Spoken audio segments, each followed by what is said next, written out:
Kita beralih ke informasi berikutnya, Tribuners. 3 terdakwa kasus dugaan korupsi pada proyek normalisasi Sungai Abab dari Betung sampai Tanjung Kurung pada tahun 2018 pada Dinas PUPR Pali menjalani sidang tuntutan.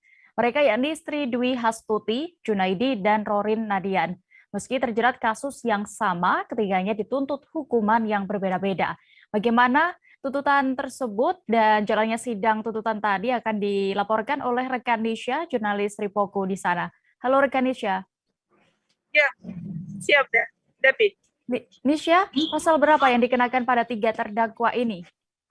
Oke, kami melaporkan bahwasanya ketiga terdakwa kasus Pali ini dituntut dengan melanggar pasal 3 junto ayat 18, pasal 18 tentang tindak pemberantasan korupsi. Seperti itu deh.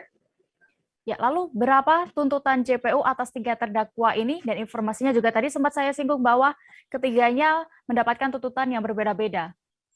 Oke, untuk terdakwa Sri sendiri itu dituntut dengan hukuman 4 tahun, denda 250, serta subsidiarnya 4 bulan.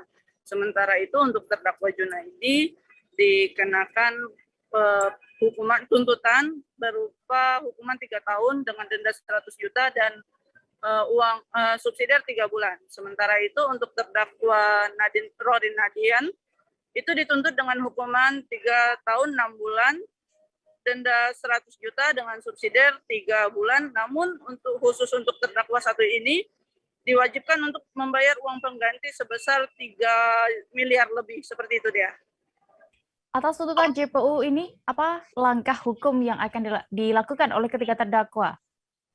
Untuk langkah hukum yang disiapkan, ketiga terdakwa yang didampingi oleh kuasa hukum masing-masing menyatakan akan menyiapkan nota pembelaan atau pledoi yang akan dibacakan secara lisan dan tertulis pada agenda sidang berikutnya. Seperti itu deh. Baik, Tribuners, terkait hal ini rekan Nisha sudah mendapatkan keterangan dari Jaksa Penuntut Umum Kejari Pali, Andi Purnomo, SH.MH, dan juga kuasa hukum terdakwa Rorin Tabrani, SH. Berikut keterangan lengkapnya.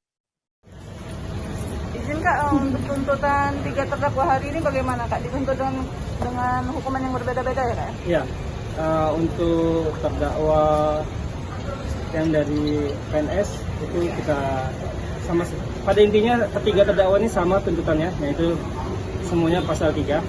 Namun untuk perbedaannya itu ada di UP-nya. UP-nya itu terdapat di pihak ketiga, yang mana rekanan dikarenakan memang dalam persidangan rekanan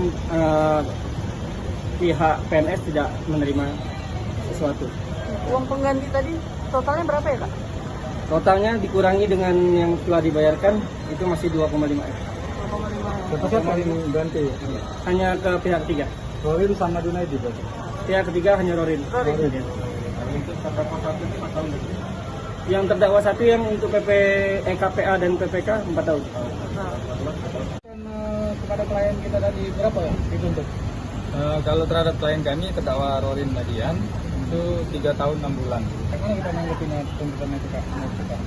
Kalau menurut kami, ya kami akan tetap melakukan upaya pembelaan terhadap klien kami karena di keterangan beliau terakhir kemarin beliau kan sudah ada itikat baik mengembalikan uang kan? Dan dari tuntutan itu tetap diwajibkan untuk mengembalikan. Sedangkan beliau juga mengatakan keuntungannya tidak sebesar apa yang dibacakan. Berarti kita keberatan sekali dengan uang pengganti deh. Terkait uang pengganti, karena kemungkinan besar klien kami kan sudah mengatakan bahwa keuntungan yang dia terima cuma 900 dan dia sudah minus mengembalikan 1 miliar kemarin. Mungkin di situ pembelaan. Yang kata lain tuntutan itu terlalu berat buat klien kita. Kalau menurut kami tuntutan 3 tahun 6 bulan itu sudah pantas lah untuk beliau menerima. Tapi yang menurut kami tidak sependapat dengan mengembalikan, kalaupun tidak bisa mengembalikan sejumlah yang dimaksud, dia harus menjalani 1 tahun 8 bulan.